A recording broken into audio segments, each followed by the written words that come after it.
Shalom, Bapak Ibu Saudara. Kita meneruskan lagi studi kita kristalisasi masih dalam 2 Korintus. Dan di sini kita akan bicara tema tentang pelayanan kasih di sini atau bantuan kepada orang-orang kudus. Yaitu sebenarnya berbicara soal keuangan ya. Jadi ini salah satu daripada pelayanan Paulus sebagai rasul, dia itu mendirikan jemaat-jemaat tentunya, mengangkat para penatua ya. Kemudian ada satu lagi, satu pelayanan kasih atau pelayanan bantuan kepada orang-orang kudus yang Paulus melakukannya dari jemaat-jemaat yang bukan Yahudi mayoritasnya, dikirim bantuan kepada Yerusalem ya, untuk bantu orang-orang miskin di antara orang-orang kudus di Yerusalem ya. Ini suatu pelayanan yang bahkan di Galatia pun disinggung bahwa ini Paulus ini sangat memperhatikan ya. Kalau kita lihat di sini Galatia 2 ayat 10 ya, termasuk di situ Petrus, Yohanes dan Yakobus ya. Dia bilang sini Galatia 2 ayat 10, hanya kami itu artinya ya, baik Paulus, baik Petrus, Yakobus, Kefas, Yohanes ya, hanya kami harus tetap mengingat orang-orang miskin, dan memang itulah yang sungguh-sungguh kuusahakan melakukannya. Jadi kadang Paulus sendiri yang mengantarkan itu. Waktu dia datang ke Yerusalem, dia sendiri yang mengantarkan dengan timnya bantuan itu ya.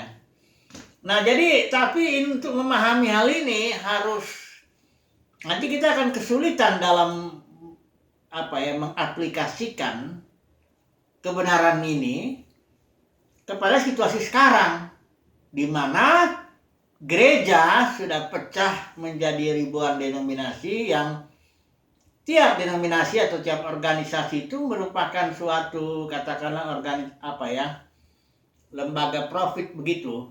Artinya begini, jadi saya cerita dulu lah, karena kalau tanpa ini jelas ya, nanti akan bingung. Karena begini, dalam konteks organisme ini gereja sebelum pecah itu, zaman Paulus itu, Petrus sampai semua melayani, uang jemaat yang terkumpul tidak pernah untuk pelayan firman. Memang ada tertulis penatua yang baik pimpinannya ya harus dibantu juga, dihormati 2 kali lipat, artinya salah satu bantuan keuangan.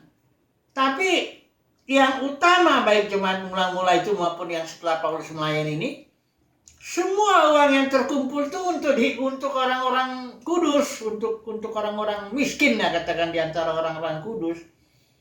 Jadi di Yerusalem sendiri dipilih 7 orang yang sungguh-sungguh untuk bisa melayani pembagian kepada janda-janda yang rutin itu, pembagian itu ya. Janda-janda, orang-orang yang kekurangan itu dibagi rutin ya. Dan sementara pelayan firman kayak Paulus lah ya, dia dapat uang sesekali ya, sesekali. Yang tidak ada istilah gaji itu, tidak ada. Nanti saya jelasin dulu organisasi ini kenapa ada gajinya dan sebagainya nih. Jadi Paulus itu hidupnya itu dia kadang-kadang mendapat bantuan ya, misalnya dari gereja Filipi sekali-sekali ya. Paulus tidak ada gaji-gaji rutin tuh, tidak ada dia transaksi dengan satu gereja tertentu dia dikasih gaji gitu, enggak. Sesekali dia dapat bantuan dari gereja Filipi misalnya, atau dari beberapa saudara yang digerakkan Tuhan. Dia juga kadang-kadang menumpang di tempat Gaius ini banyak memberi ya. Kemudian Paulus juga bikin tenda ya, dia beli kain, dia kerjakan itu menjadi tenda, dia jual. Makanya Paulus dibilang tent maker, pembuat tenda. Jadi Petrus juga, Yohanes juga, kita enggak pernah saya menemukan dalam perjanjian baru, gereja ya, perjanjian baru, uang dikumpulkan untuk ngasih orang kepada pelayan gitu. Ya. Sehingga ini kalau sementara di sini dalam konteks organisasi gereja yang udah pecah ini kan sekarang ini sudah jadi profesi. Kalau orang melayani entah di organisasi gereja entah di organisasi sekolah ya atau lembaga-lembaga Kristen lainnya, itu kerja. Itu sebabnya dapat gaji rutin bulanan. Yang namanya kerja yang ya tentu ada posisi, kalau dalam suatu organisasi ada job desk, istilahnya job description, tugasnya. Ada juga dari sini garis komandonya kepada siapa dia bertanggung jawab. Nanti dia dapat gajinya per bulan. Ya, jadi beda sekali kondisi yang sekarang dengan yang zaman waktu gereja belum pecah ya. Jadi begini, kan saya sudah berkali-kali menyebut perpecahan gereja itu disebabkan Kisah para Rasul 20 itu, di mana para penatua atau para pemimpin lah beberapa, dia menarik murid kepada dirinya. Yang tadinya murid ini sebagai organisme, dia dipimpin roh. Itu sebabnya Kisah para Rasul itu hanya 28 pasal, tapi ada 70 kali lebih, 70 kali lah kurang lebih, istilah bisikan roh, roh memimpin, roh melarang ya, roh memberikan, menyatakan dan sebagainya, itu sekitar 70, karena masing-masing anggotanya di situ, walaupun ada rasul, nabi, penginjil, gembala, pengajar, semuanya itu dipimpin roh. Ibadah juga dipimpin roh, semuanya tuh ngikutin Roh Kudus. Bahkan Ananias itu dia dipimpin Roh Kudus, suruh begini, suruh begitu ya. Itu sebabnya dalam gereja sebelum jatuh, gereja itu betul-betul tidak ada apanya kayak sekarang job desk-nya, ada gajinya per bulan, ada kepada siapa dia bertanggung jawab, kayak konteks organisasi, tidak ada. Paulus, Petrus, semuanya bebas melayani sesuai pimpinan Roh Kudus. Ya, jadi benar-benar gereja mula-mula itu dipimpin oleh Roh Kudus. Sementara yang sekarang bukan gak ada rasul, nabi, penginjil, pengajar ya. Mereka hanya ada memperlengkapi. Rasul, nabi, penginjil, gembala, pengajar memperlengkapi orang-orang kudus. Yang pada gilirannya orang-orang kudus inilah yang bekerja melayani, membangun tubuh Kristus, itu Efesus itu. Nah, kalau sekarang para pemimpin denominasi itu dialah yang mengatur segalanya. Kalau misalnya dalam lokal lebih kecil, katakanlah gembala sidang, dialah yang mengatur. Ya, termasuk semuanya lah, job desk. Dia membuat organisasi, dia membuat, dan tujuannya jelas. Kalau itu adalah ya namanya organisasi profit lah, ya, untuk mendapat lebih banyak uang, mendapat lebih banyak fasilitas. Nggak ada gembala sidang yang mendirikan rencana hanya saya mau ini organisasi nggak berkembang, biarin aja begini. Nggak ada, semuanya ingin berkembang. Tapi beda dengan ini, jemaat mula-mula kalau berkembang, jemaat mula-mula dengan yang ini beda. Kalau yang ini milik Roh Kudus itu yang punya. Kalau ini denominasi itu kerajaan-kerajaan ya, si gembala sidangnya atau aliran tertentunya atau timnya atau siapa yang punya itu. Ya, jadi ini harus jelas ini. Makanya bicara keuangan di organisasi, tentu yang pertama ya demi kelangsungan organisasi, demi kelangsungan para pemimpinnya, ya harus dikasih gaji. Dan memang harus begitu. Misalnya organisasi politik, organisasi dagang, perusahaan-perusahahaan, organisasi apapun juga, keuangan ya terutama ya untuk bayar dulu para pemimpinnya. Ya, baru berpikir kalau memang karena namanya organisasi begitu punya gedung, ada biaya lagi. Semua pelayannya perlu biaya ya. Gedungnya perlu biaya. Nah, bagian diakonia itu pelayanan kepada orang-orang kudus itu biasanya nomor 2 atau nomor 3. Nanti ada lagi biaya untuk penginjilannya, untuk macam-macam lah ya. Sehingga orang kudus, orang miskin ini dalam gereja, dalam denominasi sekarang ya terabaikan. Bahkan dia kalau nggak datang pun kadang ya dibiarin aja. Tapi kalau gereja mula-mula itu justru dia nomor 1. Orang miskin di antara orang kudus itu nomor 1 yang diperhatikan. Bayangkan orang seperti Paulus saja, Petrus, Yakobus, Yohanes, udah soko guru jemaat lah, udah topnya lah. Dia itu tetap nomor 1 orang-orang miskin di antara orang kudus. Ya. Jadi ini yang sebenarnya ini persoalannya sederhana ya. Kalau seseorang berpikirnya dalam konteks organisme, ya. Jadi kalau sekarang semuanya pemimpin ini menarik ya orang-orang kepada dirinya, menarik uang kepada dirinya, ya tentu sistem gaji lah di sini ya. Sebenarnya ini hampir nggak bisa diterapkan lagi. Ya di sini kepemimpinannya Roh Kudus. Roh Kudus yang memimpin. Kalau Roh Kudus yang memimpin, Roh Kudus bicara kepada para pemimpin ini, Rasul Nabi pengajar ini dibilang uang kumpulkan untuk orang miskin. Ini Roh Kudus yang bicara. Tapi kalau di sini organisasi, lembaga, apapun juga namanya ya, organisasi gereja, organisasi sekolah, tadi organisasi yayasan bentuk apapun semua. Ini para pemimpinnya bicara ya, uang itu jangan dulu orang miskin, itu belakangan lah. Ya, ini untuk yang utama pengembangan dulu ini. Untuk ini sementara kita kan udah jadi profesi. Yang dulu ini pelayan Tuhan ini bukan profesi, dia memang panggilan Tuhan, diberi beban oleh Tuhan, diberikan tugas oleh Tuhan, ya bukan profesinya, memang itu panggilannya. Kalau ini kan profesi, ada uangnya, ada jabatannya, ada job desk-nya, ada tugas-tugas, ada keberhasilan dia bertanggung jawab, udah profesi lah, ya. Jadi hampir bisa dibilang nggak bisa diterapkan ke sini. Nanti kalau dibilang, coba lah, misalnya, ini jelas nih, ya di Alkitab jelas itu bahwa uang tidak untuk para pelayan. Bahwa Paulus, Petrus, Yohanes, sampai semuanya tidak ada yang dapat gaji tetap. Coba lagi, terapkan dulu ke sini. Bagaimana mungkin? Bagaimana mungkin para pelayan ini kalau nggak digaji? Dari mana dia makan? Karena itu profesinya. Ya, dari mana para pendeta bisa makan? Kecuali pendeta ini kerja ya, itu lain lagi. Ya, lain lagi itu kalau udah dia kerja ya. Tapi kalau dalam konteks yang denominasi pada umumnya lah ya. Mana kalau dibilang pendetanya kerja, ada beberapa sinode atau organisasi malah nggak boleh. Ya, harus itu supaya fokus katanya gitu. Jadi adalah perbedaan ini seperti beda sekali ya. Kalau yang di sini yang sekarang ini kepemimpinannya selain Roh Kudus, tapi para pemimpin ini juga udah merubah ya sifat dasar gereja itu, yang tadinya organisme yang dipimpin Roh, sekarang sudah organisasi yang dipimpin oleh para pemimpin.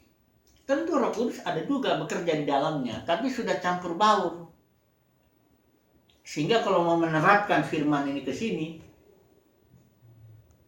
menjadi agak sulit. Contohnya lah juga ini, Paulus bilang di Kisah Para Rasul 20, dari antara kalian akan ada beberapa orang yang menarik murid dengan ajaran palsu. Salah satu ajaran palsu di dalam gereja denominasi sekarang ini yang sudah sangat dikatakan sudah biasa lah, sudah dianggap benar lah itu, soal perpuluhan. Karena di dalam perjanjian baru gereja mula-mula sama sekali nggak pernah disebut setengah ayat pun, nggak usah satu ayat, setengah ayat. Itu waktu Yesus ngomong itu juga dia ngomong kepada para pemimpin, para orang Farisi yang konteksnya memang mereka terikat oleh hukum Musa. Yesus ngomong soal itu. Jadi baik Yesus, baik Paulus, baik Petrus, enggak ada yang ngumpulin perpuluhan. Tapi kalau sekarang coba, para pemimpin denominasi hampir semua, karena dia membutuh survive, bisa hidup, harus tarik uang. Bukan hanya perpuluhan ya, buah sulung juga diajarkan juga enggak aja. Malah katanya buah sulung per tahun. Diambil 1 bulan habis ditarik semuanya itu. Kejam juga. Bukan untuk orang miskin, bukan. Malah kadang-kadang yang ini para pemimpinnya kaya, yang miskinnya malah jemaatnya malah kekurangan. Jadi makanya saya kadang-kadang mau ngomong gini gimana ya? Ya, karena itu makanya saya lebih bagus ngomong konteksnya aja deh. Karena kalau hanya firman yang murni, yang dipimpin Roh, gereja organisme itu gampang. Uang harus dikumpulkan, di tiap jemaat itu dikumpulkan untuk, utamanya untuk orang-orang miskin, orang-orang miskin dan janda-janda ya. Karena jemaat mula-mula juga nggak ada gedungnya, dia nggak butuh gedung, ya. Mereka pertemuannya di rumah-rumah. Dalam sejarah yang mencatat ya, 200 tahun pertama gereja itu ya, dari kalau dihitung-hitung ya Yesus mati tahun 30 Masehi kan. Nah itu katakanlah 200 tahun sampai ke abad kedua lah ya, memasuki abad ketiga itu tidak ada gedung. Kenapa nggak ada gedung? Karena jemaat-jemaat itu nggak butuh, para pemimpin nggak butuh gedung, sebab mereka nggak menarik murid-murid kepada diri mereka, nggak butuh gedung. Tapi sekarang coba, kenapa para pemimpin pada butuh gedung? Karena mereka menarik orang datang kepada dirinya, itu sebabnya perlu gedung. Supaya berkumpul di situ, ya. Kalau rumah kan tidak bisa ditarik, malah berapa orangnya bisa di situ ditarik. Jadi butuh gedung, kan beda kan? Yang jemaat mula-mula 200 tahun pertama tidak butuh gedung. Tapi dalam kira-kira ya 200 tahun sampai Kaisar Roma itu siapa itu? Konstantin. 313 kali ya. Dia terima Kristen. Itu dunia yang ada dikenal pada waktu itu ditaklukkan oleh Kristen itu. Tanpa gedung, tanpa ngumpulin perpuluhan lah yang buat sulung lah, yang apa nggak ada. Semata-mata mereka dipimpin Roh Kudus ya. Jadi intinya begini, sebenarnya di sini sederhana. Ini 2 Korintus ya, pasal yang ini yang bicara pelayanan kasih pasal 8 nih, kalau mulai lagi pasal 9. Paulus bilang ini praktisnya kalau ngumpulin uang, kumpulin dulu lah ya. Per minggu kumpulin, nanti Paulus datang bawa ya. Jadi sangat simpel. Pengajaran tentang keuangan di Perjanjian Baru ini sangat simpel ya. Di sini juga dibilang prinsip memberi ya. Kalau memberi ya, siapa menabur banyak ya camkan kata Paulus. Orang menabur sedikit, menuainya sedikit juga. Orang menabur banyak akan menuai banyak juga. Nah ini konyolnya kalau ayat ini diterapkan ke konteks organisasi. Ini uang begini, Paulus ngomong sama sekali bukan untuk pelayan firman, bukan untuk biaya gedung, nggak ada biaya begitu. Ini konteksnya diberi untuk orang miskin supaya ada keseimbangan, kata Paulus ini dibilang ya. Sebab kamu dibebani keuangan itu bukanlah supaya orang-orang lain mendapat keringanan, tetapi supaya ada keseimbangan. Jadi jemaat itu nggak boleh ada yang terlalu kaya, yang ini terlalu miskin, ini nggak boleh, harus ada keseimbangan lah. Ayatnya nih, orang yang mengumpulkan banyak tidak kelebihan, orang yang mengumpulkan sedikit tidak kekurangan. Keseimbangan ya. Makanya jemaat mula-mula juga begitu semuanya dibagi-bagi, yang punya 2 ladang ya bagi, yang punya 2 rumah bagi, sehingga akhirnya rata, nggak ada yang kekurangan. Jadi emang susah ya kalau ayat-ayat ini dicomot ini ya, diterapkan ke konteks organisasi di mana para pemimpin di sini, uang itu untuk para pemimpin jadi lucu ya. Ya, bukan hanya ayat ini yang dicomot, yaitu ayat Maleakhi 3:10 kadang-kadang diancam itu jemaat. Kalau kau nggak memberikan perpuluhannya, kau mencuri uang Tuhan katanya. Padahal yang mencuri itu para pemimpin ini yang ngajarin perpuluhan, itu yang mencuri. Ya, karena nggak ada itu. Jadi, tapi ya itulah ya, kira-kira beginilah ya. Saya pernah berpikir begini, saya pernah ya kasih gambar ya. Ini gambar lah ya. Mudah-mudahan mengingat ini ya. Ini box ini ya. Ini box ya. Box, saya menyebutnya box organisasi ya. Dengan 3 titik di sini. Tuh 2, 3, 9. Saudara harus narik garis lurus 4 kali garis lurus tanpa diangkat. Dan harus kena semua titik yang 9 ini. Tapi kalau seseorang berada dalam box, dia nggak akan bisa. Nggak ada solusinya. 1, 2, 3, 4. Ada 1 yang kosong, nggak kena ya. Dari sini pun 1. Nggak mungkin dari sini. Dari sinilah. 1, 2, 3, 4. Tengah nggak kena. Tapi kalau dia di luar box ya. Nih. Ini boxnya kan ini. Yang 9 titik. Dia narik ke atas. Keluar. Box. Tarik lagi lurus. Kena 2. Luar box. Tarik lagi. Kena 2. Tarik lagi. Itu bisa. 4 kali garis lurus tanpa diangkat. Ini saya bilang box organisme ya. Inilah gereja mula-mula kayak beginilah ini. Tidak ada masalah ya. Keuangan itu dibagi rata, tidak ada kekurangan. Tapi kalau di sini udah kacau, udah nggak mungkin lagi ya diterapkan yang ini. Ayat-ayat itu yang diterapkan lagi konteks di sini. Ya, karena sudah beda konteks, beda kepentingan, beda sudah semuanya lah ya, sehingga sulit ya. Jadi kalau orang ingin mengerti keuangan gereja mula-mula, dia harus keluar dulu dari box organisasi itu, keluar dulu ya, baru dia bisa ngerti. Kalau enggak, nanti dia banyak membantah dia. Loh kalau gitu gimana makannya pendeta? Gimana makan pekerja? Gimana bayar gedung? Gimana ini? Oh, semua beralasan sudah, ya. Sehingga nggak mungkin lagi ayat ini. Ya memang sulit kok. Dalam dunia kekristenan jujur saja, menerapkan ayat-ayat ini sudah sulit, ya. Sudah sulit lah. Contohnya lah dalam dunia kekristenan banyak pertanyaan begini. Gimana sih caranya dengar suara Tuhan? Kan gitu kan. Banyak tuh kan pertanyaan itu, umum itu. Gimana sih tahu pimpinan Tuhan? Gimana sih? Itu kenapa? Dalam konteks organisme, ya, gereja mula-mula itu tidak ada pertanyaan begitu. Karena begitu orang lahir baru, ya kita udah dipimpin roh, belajar ya. Mendengar suara Tuhan, mendengar bisikan roh, mendengar pimpinan roh, itu dia biasa. Ya memang begitulah hidupnya. Setiap orang yang disebut anak Tuhan, ya dipimpin oleh roh Tuhan. Itu udah ini. Tapi kalau orang dalam organisasi begini, terbiasa dia mendengar pemimpinnya, terbiasa dia mendengarkan aturan-aturannya, terbiasa dia mendengarkan doktrin alirannya. Ketika dia karena sudah biasa dengar manusia begitu, dengar liturgi, dengar doktrin yang percuma, dia jadi bingung.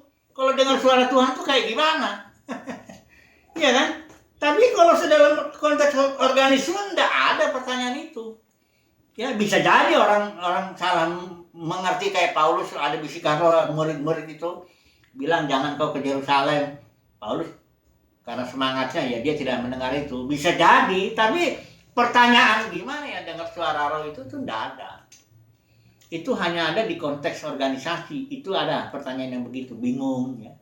Karena memang di dalam konteks organisasi nggak perlu Roh Kudus terlalu banyak lah.